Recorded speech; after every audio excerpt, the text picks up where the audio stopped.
dari tim kuasa hukum klien kami bernama Hera Lubis.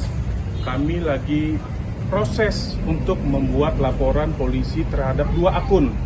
Yang pertama adalah akun Instagram dengan username-nya Irwandi Ferry, dan satu lagi adalah akun YouTube dengan username Ferry Irwandi.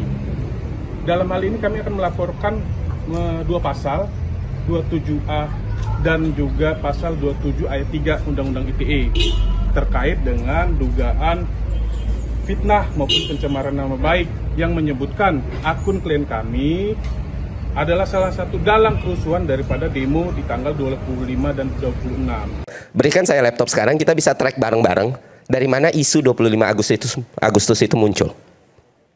Ada Ainus berani beri saya laptop sekarang. Oke. Nanti saya akan minta laptop. Silakan lanjutkan. Nah, lagi sedang dicarikan. Saya akan datangkan laptop nanti. Dan saya nggak perlu pakai scraping atau OSIN untuk mencari tahu by keyword aja. Kalau kita bicara OSIN itu open source intelligence. Iya. Oke. Untuk memahami dari mana sumber data itu muncul. Ya kan? Dan sebenarnya ketika pakai handphone nggak bisa? Ya mungkin Bapak Ibu bisa coba sendiri ya di Google. Ini acara paling simpel deh. Di TikTok Google by date 25 Agustus, sebelumnya hashtag bubarkan DPR, lihat afiliasi orang-orang itu, siapa yang dia dukung, instansi mana yang dia dukung, instansi mana yang tidak dia dukung, siapa yang dia serang. That's it. Akun-akunnya? Akun-akunnya, simple kok. Dan jawabannya adalah? I don't know, silakan cari tahu sendiri. Teman-teman pintar kok, Bapak Ibu lebih pintar lah dari saya. Anda mengatakan mereka yang selama ini dukung pemerintah? Enggak, saya nggak bilang apakah mereka benar-benar di dalangnya atau tidak. Tapi kalau belajar, kalau kita ingin mencari tahu, benar-benar mencari tahu, nggak usah pakai kata yang berbunga-bunga atau kata-kata sophisticated lah. Langsung kayak gitu aja udah ketemu kok. Anak-anak ini lebih pintar dari saya untuk nyari tahu hal-hal kayak gitu. Anyway, nggak, apa yang Anda mau sampaikan di situ? Ya ini yang mau saya sampaikan. Anyway, saya bisa berani jamin ketika itu semua orang di ruangan ini mencari tahu 25 Agustus hashtag bubarkan DPR, afiliasinya di mana, di TikTok ataupun Instagram atau Twitter, semua orang pasti akan dapat ini dalam waktu kurang dari 5 menit, ya kan? Nah, ketika orang-orang akun-akun ini diperiksa dan mereka bisa tidak terbukti, saya siap menerima konsekuensinya. Hari ini saya di penjara juga nggak masalah. Saya sudah kecukupan saya untuk hidup sudah, istri saya sudah cukup. Mas saya kalaupun apa? Ada nama akunnya bisa disebut? Ada nama afiliasi, nama akunnya ditantang sama Mas Budiman. Nama akun. Nama akun. Mungkin hashtag Mas Bud bisa lihat. Hashtag bubarkan DPR 25 Agustus 2020, sebelum 25 Agustus 2025. Nah, di situ aparat bisa cari tuh, bisa tracking. Bukan berarti mereka, tapi seenggaknya ada satu jalur yang kebuka. Nah, dari situ aliran dana bisa dilihat. Bisa di track. Kalau nggak ketemu, ternyata benar-benar nggak ketemu. Ah, bukan, ini cuma kebetulan ribuan orang aja. Oh, saya siap menanggung konsekuensinya. Saya bicara di TV nasional, saya bicara di media sosial, di penjara bukan hal yang menakutkan buat saya. Oke. Kalau pemerintah memang mau nyari dalangnya. Pertanyaannya, nyebut nama Rizal Khalid gampang. Ya memang mafia, memang koruptor, ya Prabowo buru. Tapi kayak pertanyaan Mas Aiman tadi, basisnya apa? Itu kan kita perlu tahu. Dan kita nggak lagi terkesima dan nggak lagi terpukau dengan kata-kata yang sophisticated. Tidak, kita butuh tahu basisnya apa. Dan saya jujur, saya belum tahu. Dan saya juga nggak tahu siapa. Tapi bisa dilihat di media sosial. Misalnya orang ketemu siapa, postingannya apa, yang bergerak siapa. It's not a rocket science. Nggak butuh untuk Einstein jadi paham, nggak butuh jadi bin untuk paham. Jadi termasuk dulu mungkin kalau talk show ini dilakukan tahun 98 akan sangat sulit ketika saya bicara soal bagaimana dengan video ini, dibantah dengan bilang oh itu bagian dari intelijen, terus nongol video ini. Itu bisa dilakukan 2025, tahun 98 mungkin Mas Bud tahu akan sangat sulit. Dengan sekarang gampang. Ya ini langsung kan. Tapi seberapa valid itu? Pertanyaan saya gini, saya challenge Anda. Oke. Seberapa valid kemudian akun-akun itu bisa Anda katakan bahwa itu berafiliasi ke kelompok tertentu misalnya? Kan belum tentu mereka yang melakukan juga kelompok tertentu itu. Betul. Bukan berarti mereka yang melakukan, tapi mereka bisa jadi orang-orang yang diperiksa nantinya. Oke, bahan awal. Bahan awal. Seharusnya kan intelijen bekerja seperti itu ya. Oke. Tapi kalau cuma nyebut nama-nama luar aja atau apa ya semua orang juga gampang. Ada ini juga bisa. Baik. Sebentar, saya perlu diklarifikasi tadi yang video tadi. Oke. Pak Soleman, Tadi disebutkan apa tadi, Bung Ferry? Apa? Anda melakukan rusuh, tapi itu kan kata polisi yang nangkap ya. Iya kan tadi dibilang. Mungkin diputar sekali lagi nggak apa-apa. Coba Mas Saiman? apa bilangnya apa? Oke. Coba dengerin. Apa pertama kamu? Kapeleri, ikut rusuh, kapeleri, ikut rusuh di Palembang. Yo, cepat sana, sampai Panglima TNI ini kau. Hapus kau. Lepas, pelan. Sependengaran saya ini adalah kavaleri di Palembang. Ya, ada nggak kata perusuh? Ada. Oke. Semua orang dengar, Pak. Dengar nggak? dengar. Semua orang dengar. Dengar nggak, teman-teman? Dengar nggak? Tadi ada Pak, ada. Perusuh? Perusuh.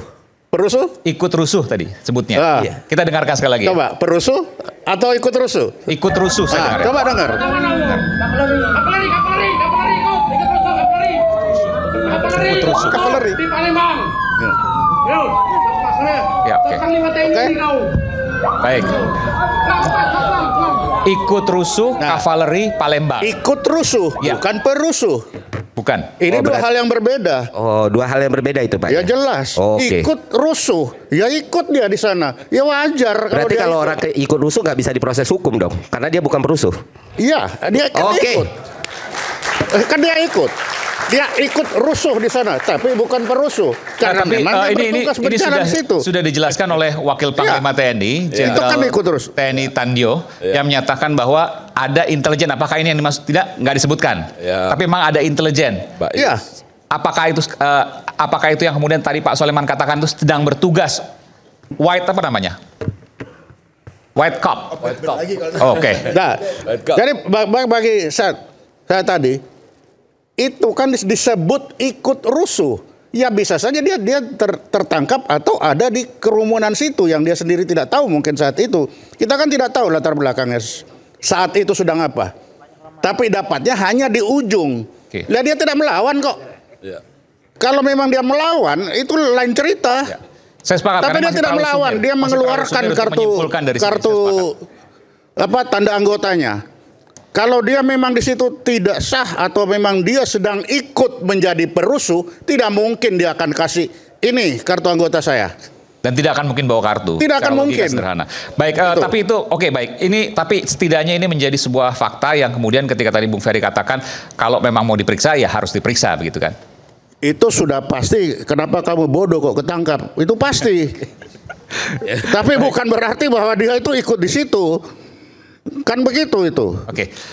Saya ingin langsung tadi ke Pak Soleman mau menyampaikan dulu. Kita switch sebentar karena tadi Pak Soleman ingin menyampaikan sebuah video. Iya. Saya akan minta putarkan. Kita putarkan sekarang Pak Soleman. Ya silakan. Oke. Assalamualaikum warahmatullahi wabarakatuh. Mohon izin Jenderal, mohon izin kemudian siang ini kami melakukan pertemuan dengan Komandan Batalion Kavaleri dan dengan anggota dari Batalion Kavaleri atas nama Ratu Handika Novaldo. Tadi pagi telah terjadi kesalahpahaman di lapangan pada saat melakukan penindakan terhadap pelaku geng motor yang membakar dan merusak beberapa tempat di Palembang. Adapun kerusakan adalah di gedung DPR, pembakaran di pos lantas, kemudian kami melakukan pengejaran dan sampailah di SPBU samping Hotel Amaris di Jalan Demang Lembah Daun. Kemudian kepada para pelaku yang kami kejar, kami lakukan penindakan. Dan pada saat penindakan, kami lakukan pemeriksaan awal di lapangan. Kemudian di lokasi ada anggota dari Batalion Kavaleri 5 atas nama Ratu Handika Novaldo. Setelah kami periksa di lapangan bahwa pelaku memang tidak ada indikasi terlibat dengan peristiwa pembakaran ataupun perusakan di gedung DPR tersebut. Adanya kesalahpahaman di lapangan Kami sama-sama mohon maaf atas peristiwa yang terjadi. Demikian Jenderal Komandan, kami sampaikan terima kasih. Oke. Jelas? Ya. Video lawan video.